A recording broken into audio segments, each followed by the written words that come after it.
Muy bien, buenas tardes. Pues bienvenidos a todos y a todas quienes aún se encuentran ingresando. Gracias a todos por esperar y gracias a todos los participantes que se apuntaron, se registraron o que de alguna manera pues han recibido esta invitación por parte de la Cátedra Freudiana de Lacaniana Sinaloense, que en coordinación con la NEL, la Nueva Escuela Lacaniana de la Ciudad de México, y Escuelas de Educación Secundaria de Culiacán, Sinaloa, pues les damos la más cordial bienvenida a este segundo conversatorio que se ha titulado Avatares Subjetivos de la Educación en época de pandemia.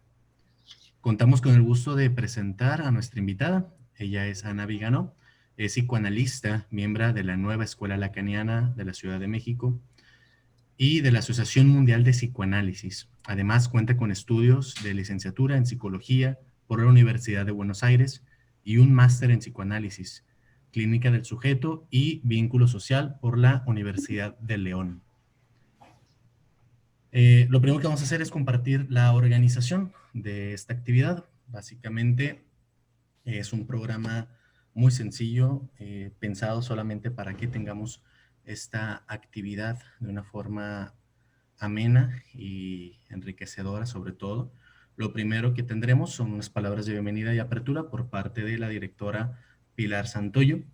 Previo a ello, una participación por parte de un grupo de directores, maestros y un asesor técnico pedagógica que nos van a compartir sus pensamientos, sus dudas, sus experiencias y a continuación empezaríamos con la participación de Ana Vigano. También habrá espacio previo a ello para tener conversación con todos los demás que no habían estado previamente programados o que antes ya habíamos contactado para que participaran el día de hoy. Va a haber oportunidad también al final para continuar la conversación.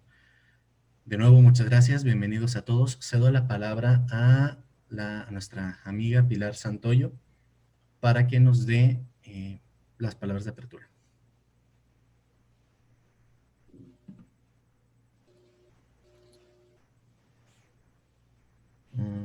Se me movió. ¿Listo? Gracias, Ángel. Gracias a todos por estar, los que se suman y se siguen sumando a este encuentro. De entrada, nos es muy grato haber recibido tantas solicitudes de tantos países y bueno, esperamos que este encuentro sea muy grato para cada uno de los que aquí se encuentran. Antes de iniciar esta conversación, quiero agradecer a la Nueva Escuela Lacaniana Ciudad de México, que bajo la dirección de Carolina Puchet ha sido un soporte fundamental para esta iniciativa. A los colegas de la Cátedra Freudiana y Lacaniana Sinaloense, que junto a su responsable, el doctor Carlos Varela, trabajaron de manera sostenida en cada detalle para que este encuentro fuera posible. Por supuesto, a Ana Vigano, que más que una invitada, ha sido una acompañante sensible a nuestro decir. Y principalmente a las y los maestros de la Escuela Secundaria Emancipación del Pueblo, que con su deseo por encontrar mejores vías para transitar en las escuelas, nos aportan sus valiosas experiencias en este trayecto educativo que se da bajo las condiciones que nos impone la pandemia. De entrada, y en el armado de todo este trabajo, me preguntaba, ¿por qué conversar? Nuestra función de educar no es acaso una función de la palabra y solamente por esa vía es que se puede pescar algo de la subjetividad puesta en juego en la tarea del enseñante. En tiempos tan complejos que se nos imponen, me parece aún más necesario que estos espacios no se detengan.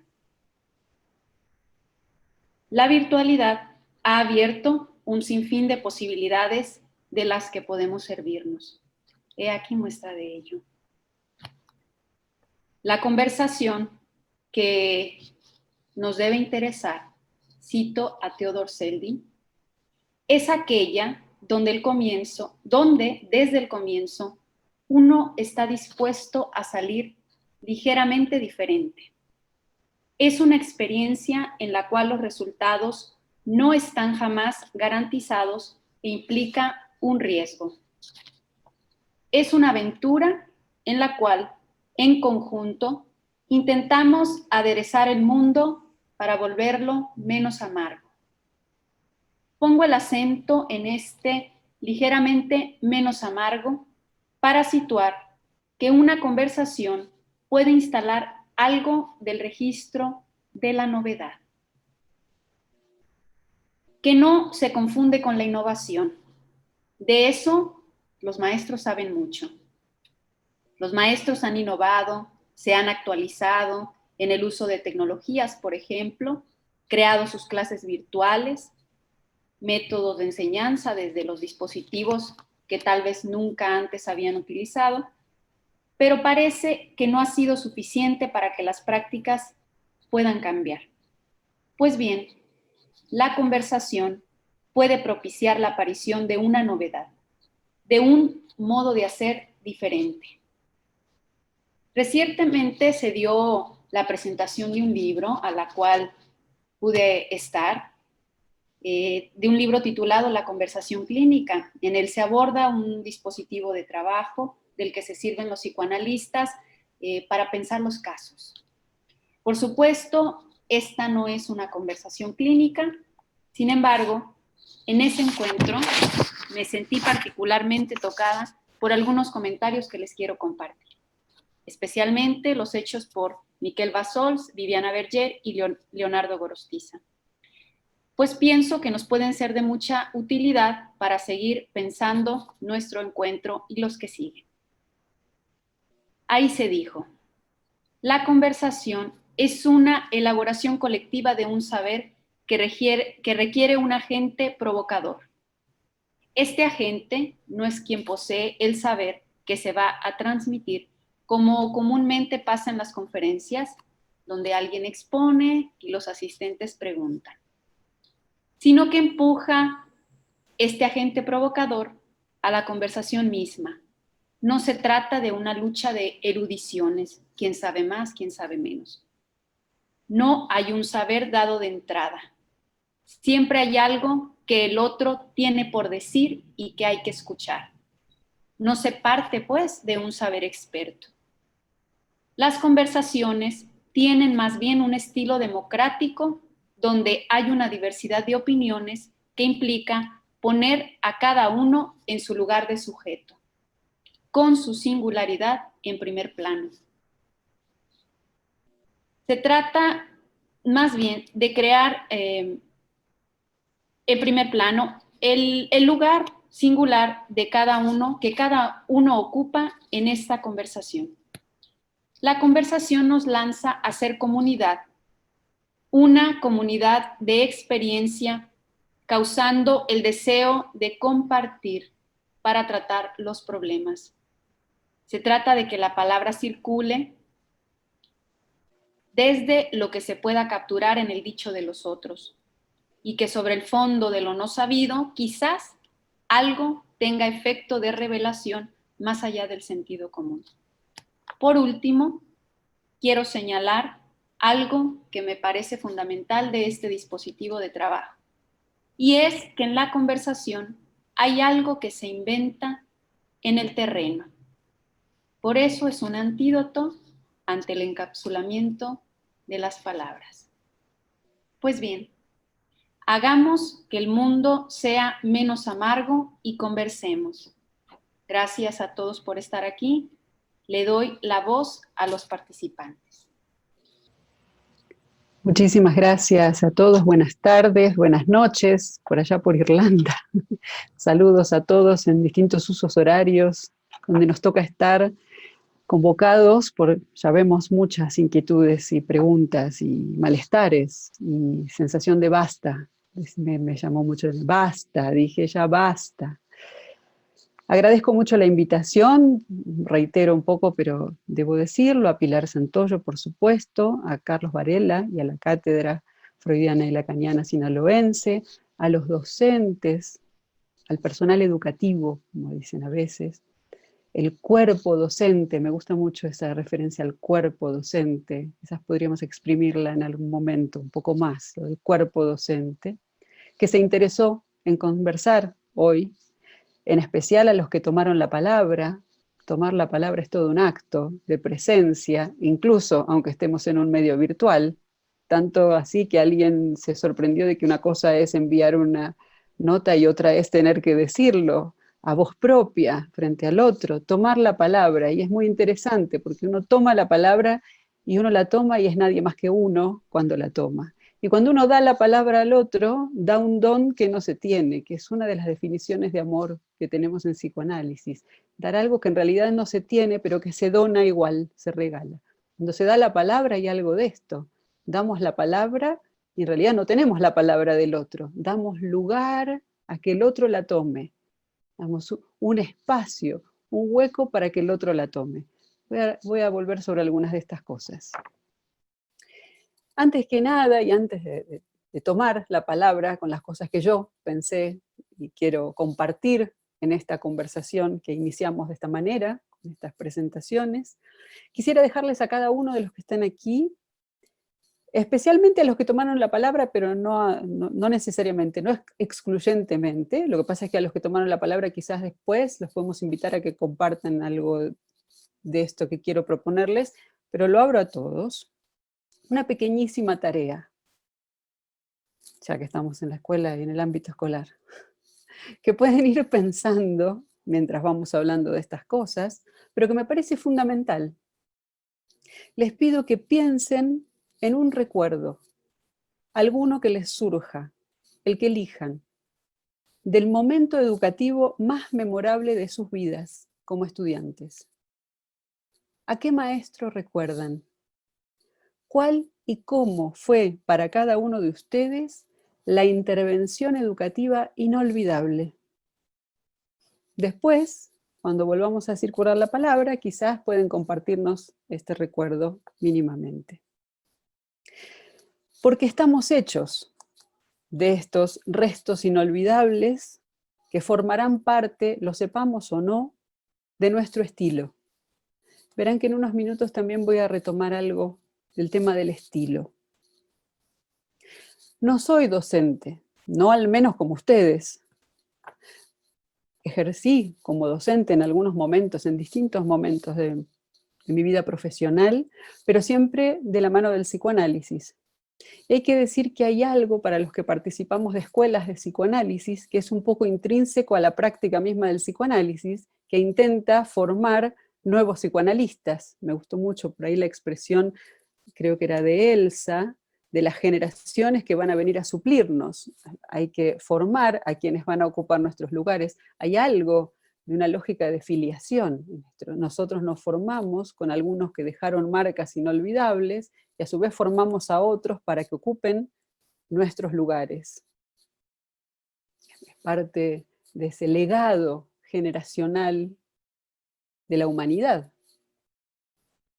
Somos, hasta el momento, no sabemos de otra especie que lo tenga, somos la única que tiene este trabajo educativo de generación en generación. Entonces hay algo intrínseco al psicoanálisis y a la práctica misma que es formar analistas, y es una pregunta permanente: ¿cómo se forma a los analistas? Porque se intenta transmitir y enseñar algo que el psicoanálisis enseña a través de una experiencia. Y es una pregunta que nos hacemos todo el tiempo, y no obstante que nos hacemos todo el tiempo la pregunta, lo cierto es que sucede, se forman analistas. Antes de meterme, veo dos antes, uno para la tarea, el otro, bueno, tres, uno para agradecer, otro para la tarea, tenemos antes de lo que va a venir. Es una larga cadena este trabajo. Antes, entonces, por tercera vez antes, de hablar más específicamente de los avatares subjetivos de la educación en tiempos de pandemia, creo que deberíamos plantearnos algunas cuestiones de los avatares subjetivos de la educación desde hace ya un tiempo.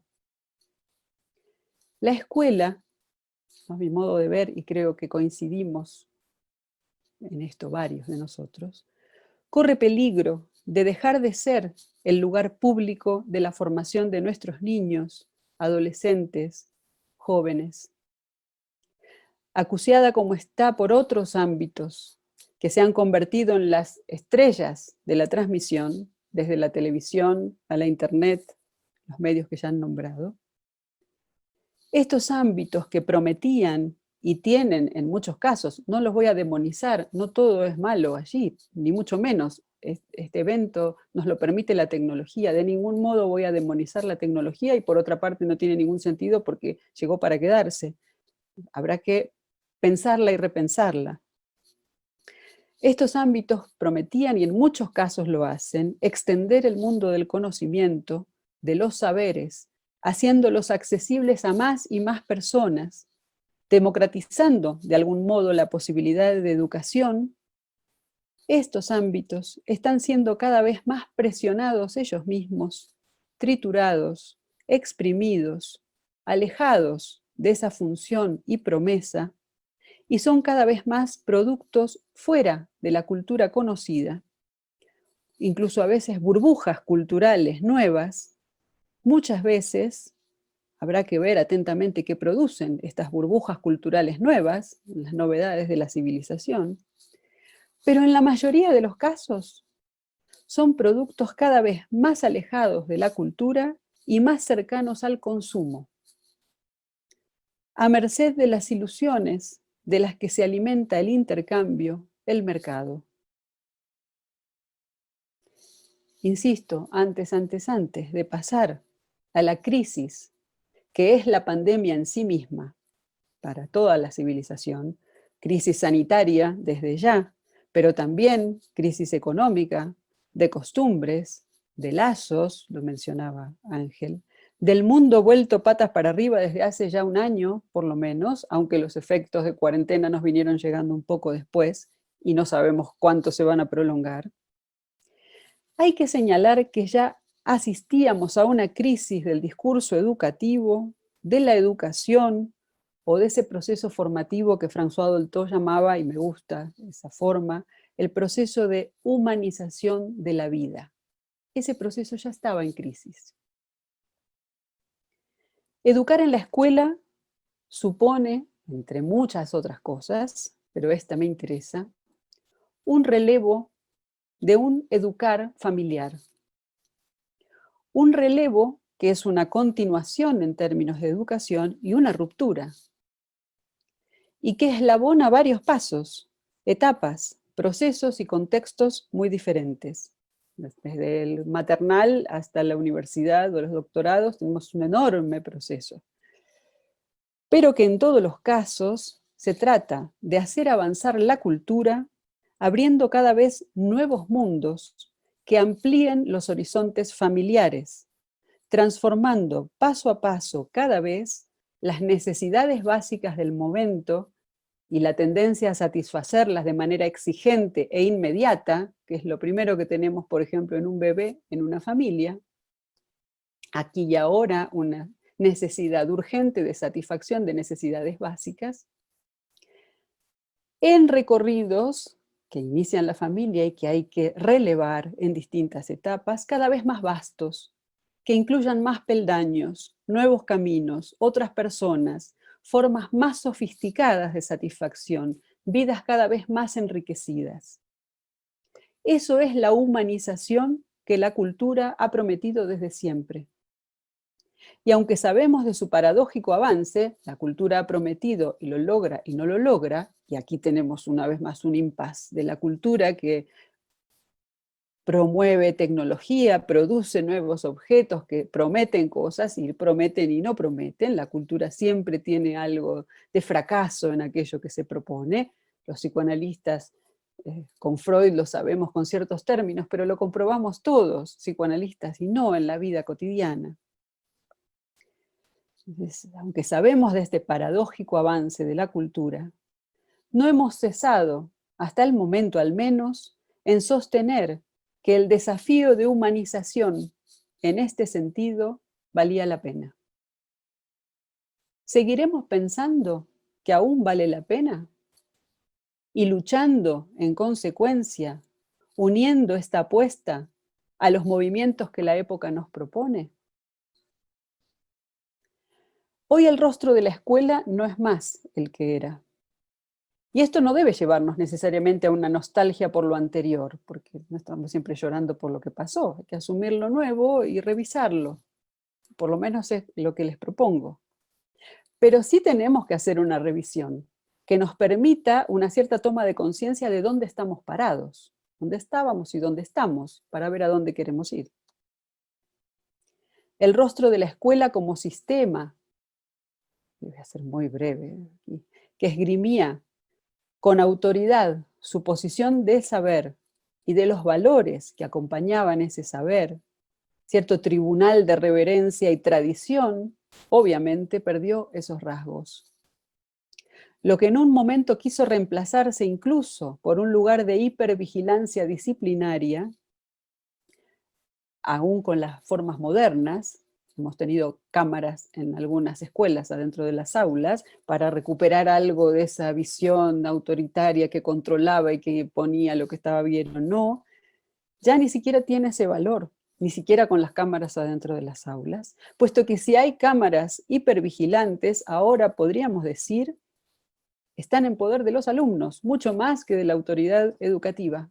Los alumnos que sacan sus celulares, los alumnos que los tienen y graban al profesor haciendo no sé qué, y ahora con el Zoom pueden grabar el Zoom. Asistimos desde hace un tiempo a una desvitalización del rostro de la escuela. Esos ojos que incluso en los últimos arrebatos intentaron reemplazarse por cámaras, están cada vez más vacíos, más desorientados, cuando no deprimidos, o en el hartazgo que exige estacionarse. Me encantó esa expresión. Me estacioné y voy a pensar, bien, hay que hacerlo. Así estamos. El fracaso escolar, fórmula que se ha utilizado en el último tiempo hasta el hartazgo, es un término de moda, pero que me parece que resume muy bien la sensación que se acarrea en el ambiente educativo. Fracaso por todos lados, inundando de desazón las búsquedas genuinas, pero también muchas veces infructuosas, de nuevas respuestas. Algunas de ellas incluso desesperadas. Las escuchamos aquí. La escuela se ha ido vaciando de vida, de vitalidad. Y aún con muchas vidas en juego en su ámbito, todas estas, o sea, la tríada son vidas en juego, el cuerpo educativo, los alumnos, los padres. El interés, la energía, el impulso vital se deriva cada vez más a otros objetos de goce y su poder hipnótico, seductor. Hay que decir que este efecto, esta mutación del interés, adictivo en muchos casos hacia estos objetos, es algo que nos concierne a todos. Por otra parte, algunas de las intervenciones que hicieron apuntan a esto.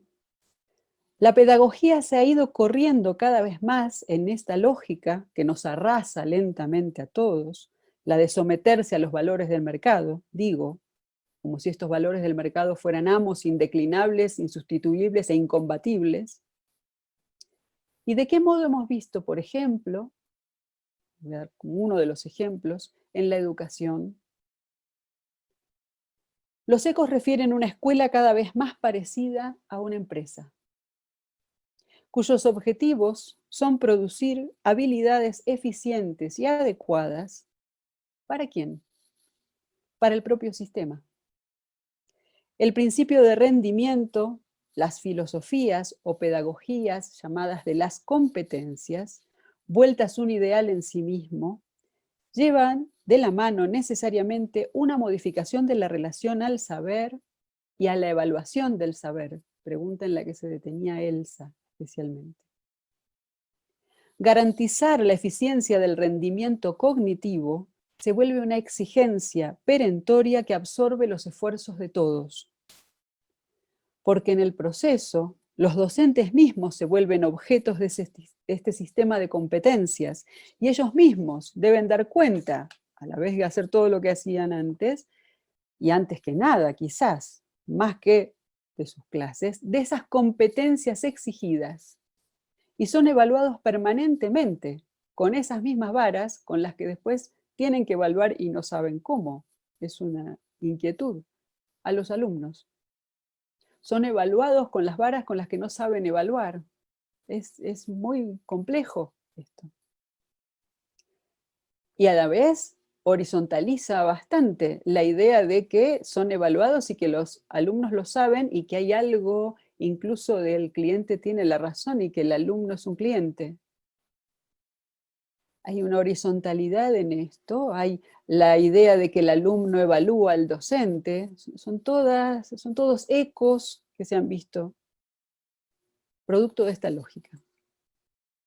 A la vez, la maquinaria de eficiencia aspira todo lo que puede ser las desviaciones, los tiempos muertos, no tiene que haber tiempos muertos, las pausas, no debe haber pausas, muy bien que te estacionaste, pero es como una objeción a todo el sistema. Nadie debería estacionarse, ni en ningún momento del día, 24 horas por 7 días de la semana. Veremos que las tecnologías llevan al máximo esto. Las detenciones, los coletazos, banquinazos, los fracasos, que son el corazón de todo proceso formativo y creativo, quedan aspirados. La angustia educativa ya no se presenta, o al menos no solo, que también está, del lado de los estudiantes.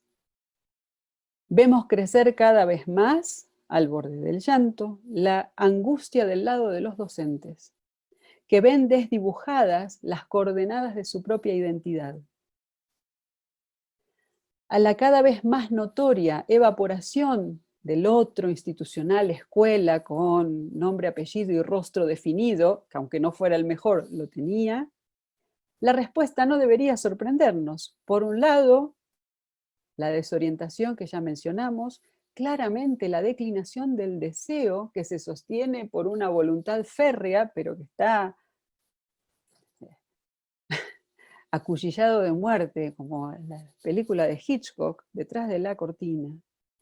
Y la hiperactividad, espontánea o exigida, espontánea de los niños que andan hiperactivos sin ton ni son, explotando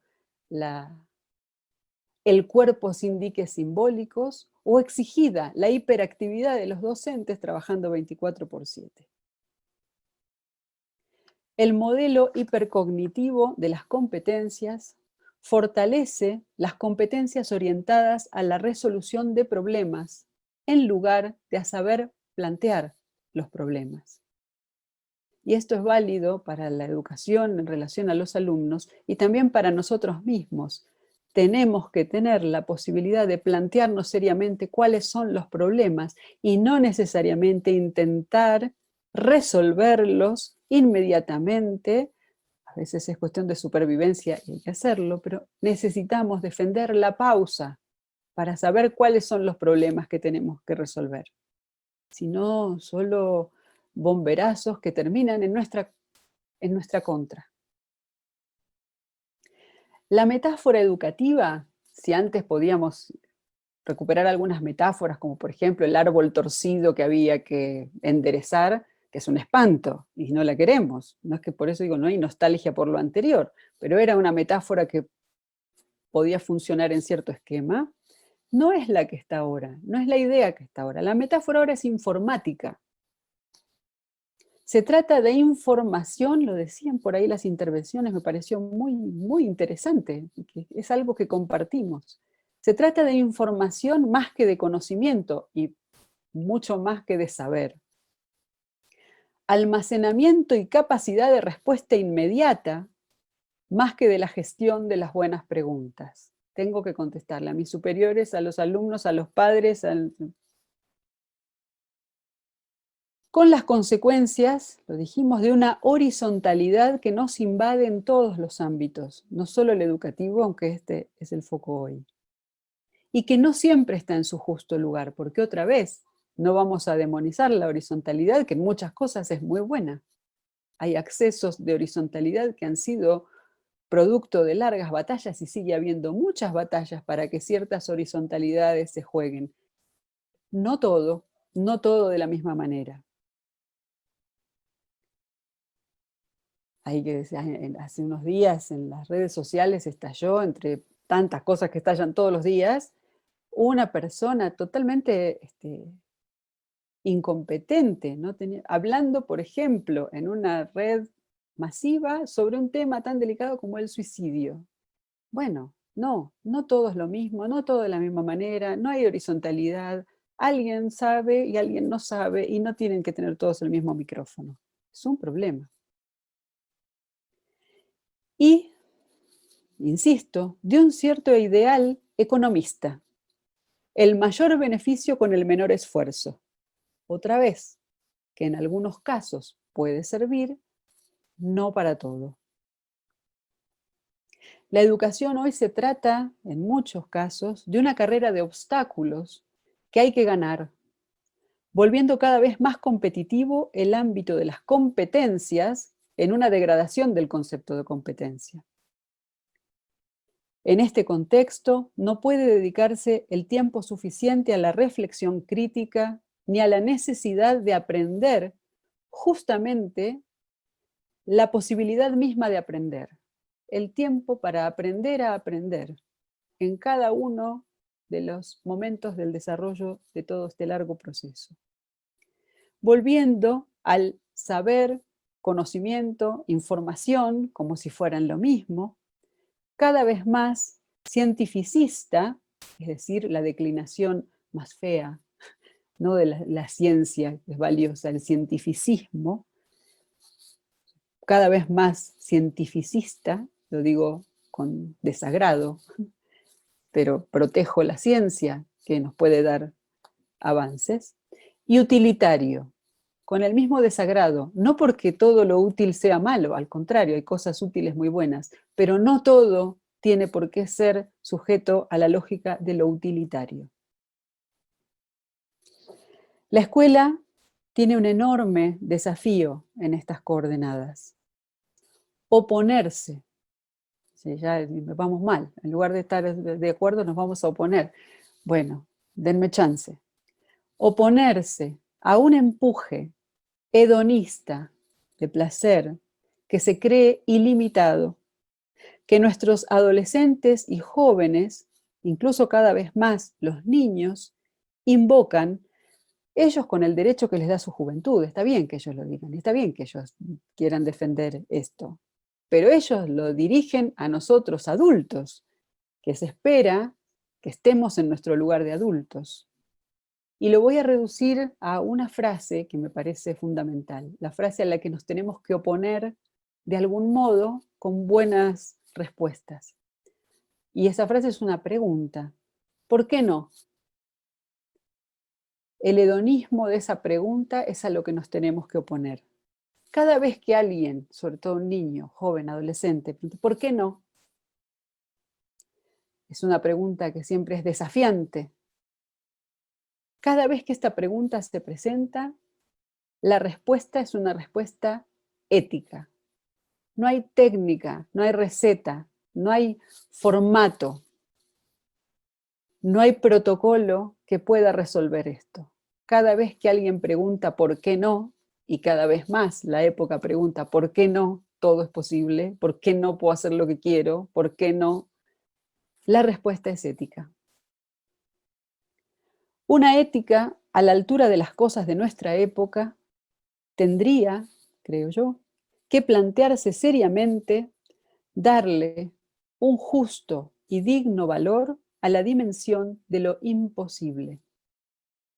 Como un encuentro que toma muchas formas con el límite, que es muy distinto a poner límites. Usted, señora, le tiene que poner límites a su hijo, usted tiene que hacer los límites, poner los límites no, es algo que hay que hacer, pero sin embargo es como también un poco imposible. Los límites se encuentran cuando lo imposible está en su justo lugar. Por ejemplo, no puedo atender 24/7 a nadie puedo atender 24/7, aunque las redes me lo permitan, la conexión a internet me deje, no puedo atender en el baño. Hay ciertos imposibles, o habría que darle un justo lugar a eso para que el límite surja.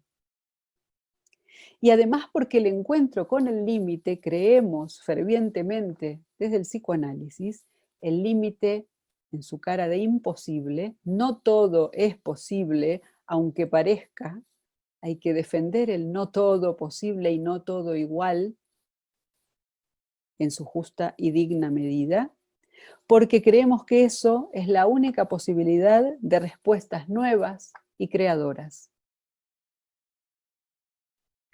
Pero decíamos hace un ratito que la tendencia hoy es cada vez más la de acortar, cortocircuitar el tiempo para encontrar soluciones inmediatas. Dígame usted qué tengo que hacer para tal cosa. Y todos, ¿no? Todos estamos en eso. Dígame usted qué tengo que hacer y de comprar, como si fueran productos, las respuestas inmediatas.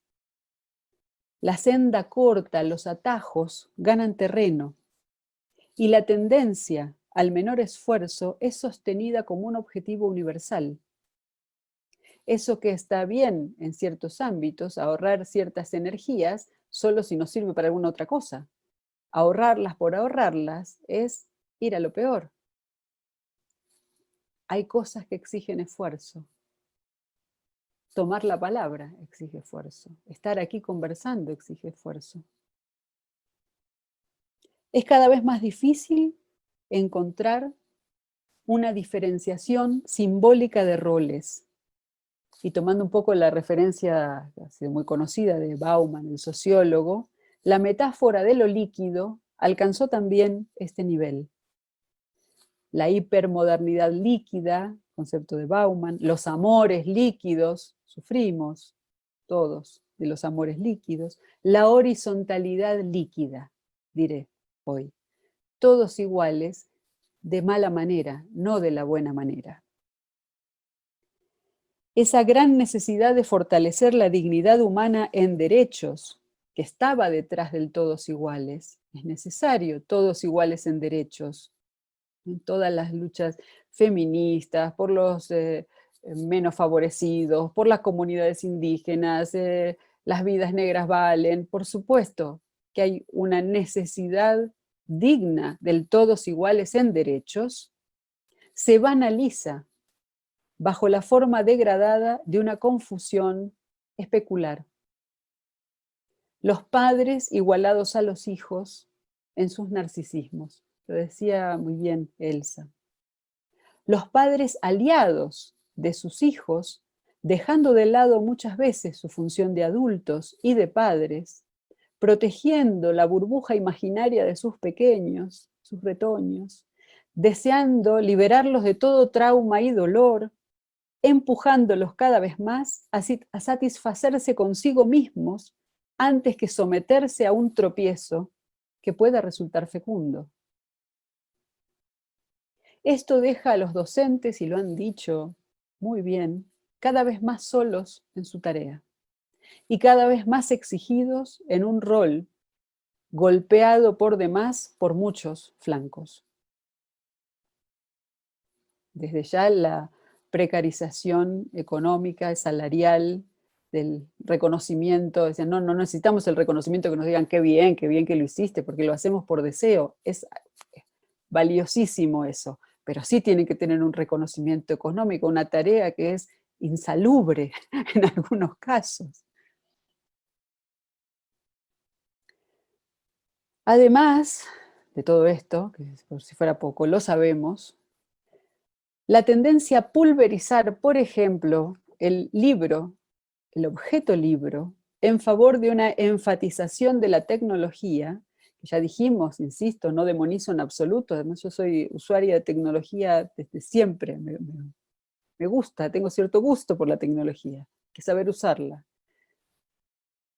Tiene el riesgo esta pulverización del libro, también me gustan los libros, tiene el riesgo de pretender circunscribir la relación con los objetos, objetos de conocimiento, pero también los objetos personas, los objetos cosas, a la mediación ineludible esto es una ficción de la época, de la pantalla. No necesitamos el objeto porque lo podemos tener en la pantalla. Lo que era un beneficio, está muy bueno si me llevo el ebook a la playa y en lugar de llevarme un libro así, me llevo una tableta y me puedo tener 50 libros, es muy bueno. Resulta que parece luego ser una especie de exigencia. No necesito más el libro porque la pantalla, y entonces todo en adelante estará mediado por pantallas. Con un doble riesgo que encuentro aún que se suma a este. Del lado de la tecnología, que en vez de abrir nuevos mundos, si entre el libro que tengo en el ebook y el Facebook, me quedo con el Facebook y no con el ebook, en lugar de abrir nuevos mundos, se nos encierre cada vez más en una autorreferencialidad. Me miro a mí misma en el Facebook, lo que pusieron like o no, los que me muestra el Facebook por el algoritmo que inventó porque piensa que me va a interesar a mí. Una autorreferencialidad que es mortífera, aplastante, emboba, en el mejor de los casos. Mortífera suena dramático, pero es así. Un espejo en el que ni siquiera nos miramos, sino que además somos mirados y gozamos de eso. Eso del lado de la tecnología, entre el ebook y el Facebook hay solo un cambio de pantalla. Por el otro lado, que se corte una vez más en este recorrido el acceso a la palabra, que podamos creer que podemos prescindir de la palabra. La crisis de la escuela entonces coincide, a mi modo de ver también y muy especialmente, con una crisis de la palabra, lo cual es una verdadera paradoja, porque más que nunca hoy la palabra circula por todos lados. Todo el mundo habla, todo el mundo, digo, hasta no sé quién que no sabe nada, se autoriza a hablar del suicidio y dice barbaridades a los que la escuchan y todo el mundo habla de cualquier cosa y todos hablamos al ciberespacio. A nadie le importa demasiado y cuando importa puede ser terrible. Los influencers pueden ser de lo peor. Entonces, ¿de qué palabra hablamos que está en crisis? ¿Cuál es la dimensión de la palabra que está en crisis? Lo diré así, lo podemos conversar. La que establece una estrecha relación entre lo que se dice y sus consecuencias. Muy interesante esta fórmula, a mi modo de ver, porque me canso de escuchar maestros que hablan de las consecuencias como si algo se pusiera exterior. Vas a tener consecuencias. Esto que hiciste va a tener consecuencias, como si fuera exterior al hecho mismo o a la palabra dicha, cuando las consecuencias tienen que estar anudadas al propio decir. Esa es una palabra que tiene peso. Una palabra que vale la pena, que pesa, incluso que puede ser escuchada con cierta autoridad, es una palabra que tiene un vínculo ético con las consecuencias de ese decir. Hoy las palabras se vacían cada vez más de esta dimensión y se convierten en solo palabras, meras palabras, al punto que podríamos no diferenciar si quien nos habla es una persona o una máquina. Pero las palabras humanas nunca son meras palabras, porque una palabra humana es capaz de transformar, plasmar, generar vida y deseo. No solo eso, también puede herir, lastimar, puede acariciar, puede crear, puede hacer nacer, puede matar. El mal de nuestra época oscila, me parece, en este punto de la palabra, entre la opinología, todos opinamos de todo, cualquier cosa, absurda, y el copy-paste, el plagio, la clonación, que buscan no solo simplificar el recorrido, sabemos lo difícil que es combatir el copy-paste en nuestros alumnos, pero yo daba clases en la maestría, los alumnos de maestría, que no los obliga a nadie a hacer la maestría en psicoanálisis, y copy-pasteaban brutalmente. no solo buscan simplificar el recorrido, deslindarse de la responsabilidad de la palabra emitida, sino incluso una especie de exaltación yoica de haber dicho algo maravilloso cuando no está dicho por uno. Es decir, la banalidad del yo, la perspectiva más banal de la satisfacción de creer que uno dijo algo interesante cuando lo copió y terminar creyéndoselo y que es válido. ¿Por qué no? Dirían. ¿Por qué no? Claramente. Hay que hacer todo este recorrido ahora. La escuela se ha hecho eco de estos movimientos en una creciente cuantificación del saber.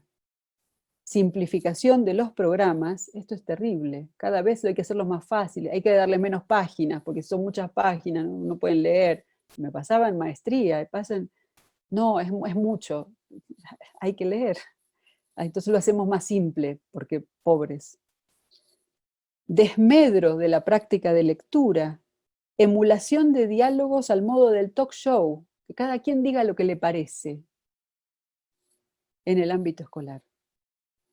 Mientras que los alumnos pretenden esgrimir que cualquier cosa que digan puede ser válida, a la vez que se desinteresan por el proceso de diálogo, en la confianza de que cualquier saber, de todos modos, aunque no estén prestando atención, estará disponible de manera inmediata con una mínima, pero eficaz, oración a San Google. Yo vine a México hace muchos años, verán por mi acento que soy argentina, llevo 18 años aquí en México, pero una de las cosas que me ha sorprendido siempre, hace 18 años, no en tiempos de pandemia, que aquí se insistía mucho en el esfuerzo de transmitir hábitos de lectura, y lo he vivido con mis hijos en distintos momentos de su educación, y he debatido contra eso, por ejemplo, leer 10 minutos diarios, como si uno caminara 10 minutos, como hay que hacer ejercicio 30 minutos al día. Y me dije, no se lee en 10 minutos, se lee algo. Se lee una poesía, se lee un capítulo, se lee un texto del periódico, se lee una carta de amor, se lee algo. No se lee en 10 minutos. Es decir, este esfuerzo choca contra una ideología que, si no estamos advertidos, nos hace caer en lo que, voy a tomar una palabrita como pero es del medio común, pero nosotros la tenemos muy en cuenta, una especie de anorexia mental. Dejamos de pensar como la anorexia deja de comer, intentando luchar por otra cosa. Es decir, es un síntoma. No es qué malos los niños, qué malo el sistema, qué malos que no nos contestan. Es una defensa y es una lucha que hay que escuchar, es un síntoma. Esta confianza transferida, entonces ya no a los docentes, ni a los adultos, ni a los padres, sino a San Google, se devuelve como frustración, toda vez que sabemos, y los adolescentes son específicamente sensibles a esto, que no hay saber, por estruendoso o inmediato que sea. San Google nos da millones de respuestas en milésimas de segundo, y si además no nos dan milésimas de segundo, ay, se está tardando, ¿no? Como que no hay internet. Millones de respuestas en fracciones de segundos, pero ninguna acumulación de estos saberes resuelve el sentido de nuestras vidas, que cada uno de nosotros puede y debe darse.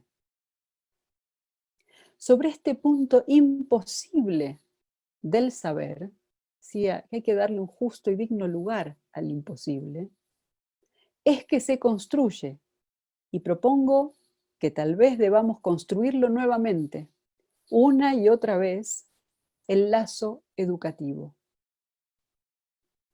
Y no hay ninguna experiencia didáctica que pueda darse sin preservar y partir de este vacío, de este imposible, ni ninguna experiencia didáctica fuera de un vínculo humano. Tenemos que restituir tenemos, es una lucha compartida. Propongo, no sé qué dirán ustedes, pero tenemos, a mi modo de ver, que restituir la función docente como figura central en el proceso educativo. O como decíamos, de la mano de Dolto, en la humanización. Restituir la confianza, no en la psicologización del vínculo docente. Los docentes no son ni deben ser terapeutas. Alguien casi lo decía como lamentando. No, terapeutas tendremos nuestro lugar y nuestra responsabilidad. Los docentes no tienen por qué serlo, ni deben serlo. Es lo que propongo, me dirán. Aunque puedan ser sensibles a sus alumnos, claro que sí. No, pero no es esa confianza que hay que restituir. La que le dimos a San Google no la devolvemos porque hagamos talk show o maestros terapeutas. Mucho menos se restituye por la horizontalidad del todos iguales. La confianza en la palabra docente, cuando el docente sabe encarnarla, es a esa palabra que une éticamente el decir con las consecuencias de lo dicho, el decir del docente con las consecuencias de su dicho. ¿Cómo se logra esto? Es la pregunta del millón. Pero estamos conversando, intentemos pensarlo. Una palabra que testimonie del deseo, lo decía Iris Belsi. Lo hago por deseo, no necesito el reconocimiento, igual mejor que me paguen, hay que decirlo, pero lo hago por deseo. Bien, una palabra que testimonie, que dé testimonio del deseo que lleva a ocupar ese lugar. Que testimonie no solo que sabe, que es fundamental, porque tiene que saber, ¿no? Es decir, esta que fue a hablar del suicidio no sabe nada, no debemos permitir eso, pero son pocos, por suerte. Que testimonio no solo que sabe, sino que el saber mismo puede ser objeto de deseo y de amor. Maestros que den testimonio cada vez de su promesa, porque la propuesta educativa, igual que la cultura, como les decía hace un ratito, es ante todo una promesa. ¿Qué promesa? La de que abandonar o poner en pausa o moderar el goce mortífero encerrado en sí mismo, en el objeto tecnológico, en el videojuego, en la droga, en la hipnosis del espejo y toda la serie que quieran poner allí. Moderarlo, pausarlo, abandonarlo, completa o tantito, puede llevar a encontrar otro goce capaz de hacer la vida más rica, más dichosa, más viva. Es una promesa que tenemos que saber encarnar. Si es que seguimos sosteniendo la promesa. Era la pregunta que les hacía al principio. Hacer del saber un objeto de deseo es la mayor y tal vez la primera competencia en la pedagogía de las competencias que debería contemplarse, puesto que posibilitaría todas las demás. No habría competencia sin esta primera, que el saber se ubique en ese lugar. Este deseo es un deseo que puede contagiarse y necesita del contagio. Por eso necesitamos espacios de encuentro en los que podamos contagiarnos entre nosotros. Y lleva sin dudas una cuota de un amor en su mejor versión. Amor al saber, sí, pero sobre todo diré amor por aquel que está aprendiendo. Y deseo de que existan esos que están aprendiendo, que no existen por sí mismos, no porque venga un niño vamos a encontrar eso, un alumno. Es un pasaje. No existen por sí mismos los que están aprendiendo, necesitan que alguien desde su amor y su deseo quiera que existan, los llame, los convoque. Presencia y estilo condensan esta actividad de testimonio docente. Son los modos de encarnar esa versión del maestro que testimonia de su propia relación con lo que enseña. la forma de, me encanta enseñar, pero todo es un fracaso. Que volver a esta raíz. Más de una vez, lo sabemos, lo hemos experimentado todos los que estuvimos y ustedes todos los días, es un decir repetido, sí, pero siento que hablo a las paredes. Bien, Lacan tiene una conferencia en que hace un juego precioso en francés. Dice, hablo a las paredes, dice, hablo a los muros, y muro es muy homofónico, suena muy parecido a amor en francés. Dice, hablo a las paredes, hablo de amor. Y se pregunta, ¿no son las paredes acaso necesarias para encerrar un vacío? ¿No están allí las paredes para circunscribir un vacío? A veces es necesario hablar con las paredes para encontrar el vacío que haga que este amor sea eficaz.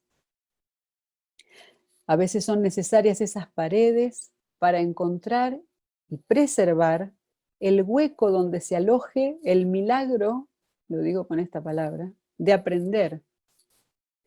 Un vacío fecundo, donde algo pueda entrar, pero sobre todo donde algo nuevo pueda surgir. Nadie sabe muy bien, por más que la neurociencia haya avanzado, y gracias que lo ha hecho y que siga haciéndolo bien, nadie sabe muy bien cómo se aprende. Pero sabemos qué sucede. Requiere de algunas condiciones, pero muy especialmente requiere que alguien encienda la mecha. No hay fuego si no hay aire. El claro, el espacio, es necesario. Y luego que se genera ese espacio, hay que encender la mecha que haga luz. Cada vez una nueva luz, si es posible. La clase, cada clase, puede cambiarnos la vida. Es una premisa insoslayable. Si no creemos en eso, tenemos problemas. Sin esa apuesta, sin encarnar esa promesa, ninguna educación tendrá lugar. Es un vacío que hay que producir para que de él surja la mejor versión del enseñante que necesitamos que esté en el centro de la escena. Aquel que junto a sus alumnos enseña lo que sabe, pero logra, en un punto maravilloso, enseñar incluso lo que nunca nadie le enseñó. No hay que ser premio Nobel para eso. Hay que saber mantener el fuego vivo del saber encarnándolo. Estar abierto en la rutina necesaria a la irrupción de la sorpresa. Lo decían por ahí, a veces nos sorprenden los alumnos, pero no solo de los alumnos, de uno mismo enseñando lo que no sabía que sabía, lo que está aprendiendo en el momento, lo que nadie le enseñó y da un paso más. La pandemia ha puesto todo esto en el máximo del conflicto y de las dificultades, pero todo esto ya estaba desde antes. La pandemia ha exagerado algunas cosas en las que tendremos que estar atentas, pero hay que decir también, algunas cosas han venido para quedarse y otras son temporales, todavía no podemos sopesar qué va a pasar después, pero podemos opinar y tomar la palabra y tomar presencia en los debates públicos. La pandemia puso de manifiesto que además de las crisis que teníamos, la del discurso educativo, la de la palabra, tenemos una crisis generalizada de los discursos, incluso el de la ciencia. La ciencia ha quedado en este impasse, diremos por el momento, por ahora, relevada por los expertos. La palabra de los expertos que no sabemos quiénes son, y a veces son expertos en mercadotecnia, pueden ser expertos en estadística, pueden ser expertos en virus, pueden ser expertos en... Los expertos, que quedan en un anónimo, dicen una cosa y todo lo contrario a velocidad de tweet. La crisis de los discursos ha quedado manifiesta. La crisis de la vida, volviéndonos a todos vulnerables en un todos iguales perturbador.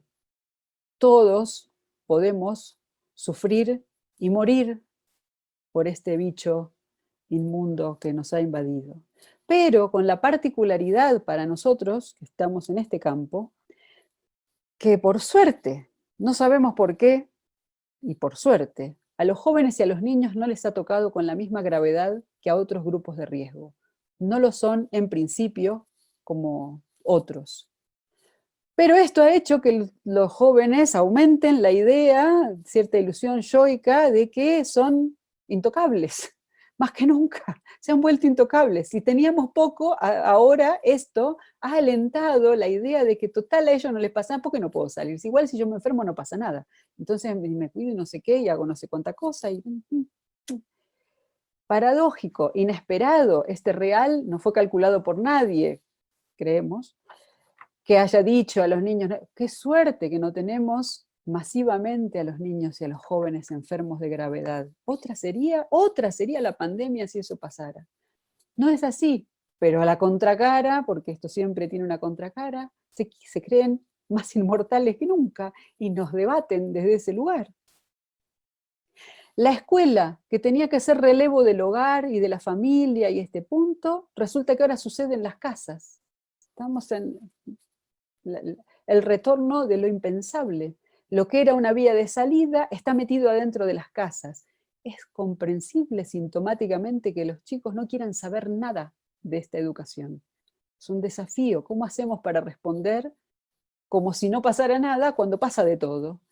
Tienen la escuela dentro de casa. La escuela tenía que sacarlos de la casa. Y ahora no solo están encerrados y no pueden ver a sus amigos, tienen la escuela metida dentro de la casa. El punto de conflicto es estructural, no es solo que están distraídos y que mal. Lo que tenía que ser no está pasando en el punto más álgido, no son relevo de la familia. No solo eso, están dentro de las casas, están los padres ahí que también tienen que estar trabajando en sus casas permanentemente y tienen ni siquiera la salida de la paridad con los amigos. Los padres presentes ponen de manifiesto más que nunca las alianzas que decíamos que ya estaban, las alianzas de los niños y los padres en contra de los maestros, o la novedad, digamos, de los padres enterándose de un montón de cosas que no sabían, para bien y para mal, de las clases y opinando, porque ahora todos somos pedagogos, opinando lo que está bien, si la tarea, si la no tarea, si lo que dice, si lo que no dice, y también el reverso, porque es una propuesta un poco alocada, los maestros pidiendo todo el tiempo a niños, sobre todo pequeños, que los padres hagan sostén del vínculo educativo.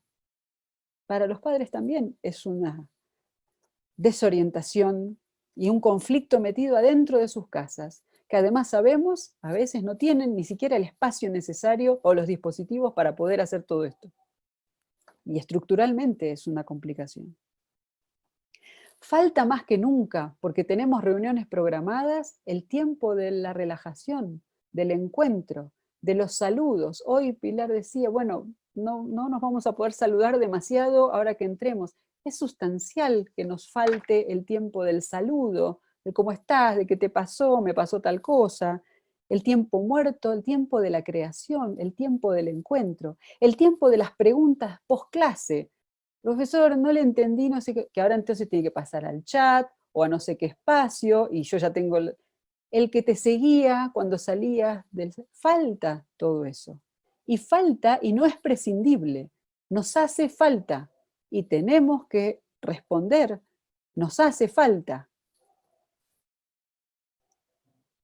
El tema de la presencia, ustedes lo han dicho, necesitamos la presencia de los cuerpos para que todo esto funcione. Nosotros nos lo preguntamos todo el tiempo, los analistas también pasamos a atender por teléfono, por Zoom, por Skype, por videollamada, los teléfonos se nos caen, se nos acaba la batería, no sabes si el analista está en silencio, se murió, se cayó la internet, te escuchó, no te escuchó, hizo un corte de sesión, no sabemos qué pasó. La presencia nos hace falta, con todas las declinaciones que esta frase tiene. Es cierto que estamos en una circunstancia atípica y que todo esto, esperemos, pase, algunas cosas pasarán, otras no, y tendremos que repensarlas. Pero es cierto que tenemos que tomarnos muy en serio lo que todo esto nos está enseñando.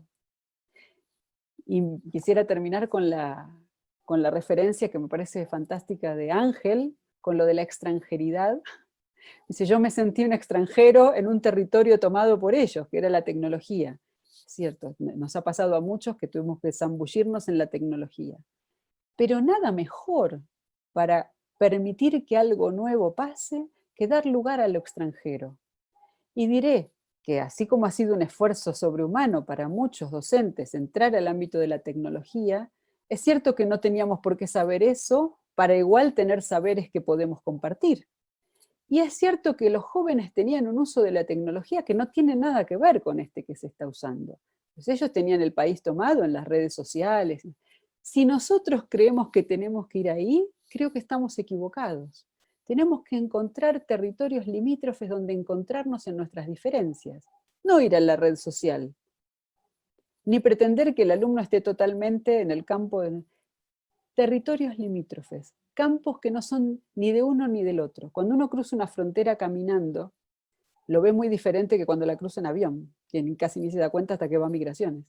Cuando uno cruza una frontera caminando, y ustedes lo saben muy bien que lo tienen cerca, hay una barrera que dice hasta aquí llega México, luego hay un territorio que es limítrofe, que no pertenece a ninguno de los dos, y luego está la otra barrera que dice aquí está Estados Unidos, por ejemplo, y podemos entrar o no entrar, eso es otra cuestión. Algo de ese territorio entre las extranjeridades me parece que es de absoluta fecundidad, donde los niños nos podrán enseñar a nosotros de tecnología porque saben más, claro que sí, hay nativos digitales, y nosotros podremos seguir enseñando otras cosas y juntos aprender algo nuevo para todos. Bien, me gustaría dar la vuelta nuevamente a la palabra y recordarles la tarea que tenían. Tuvieron tiempo para pensar.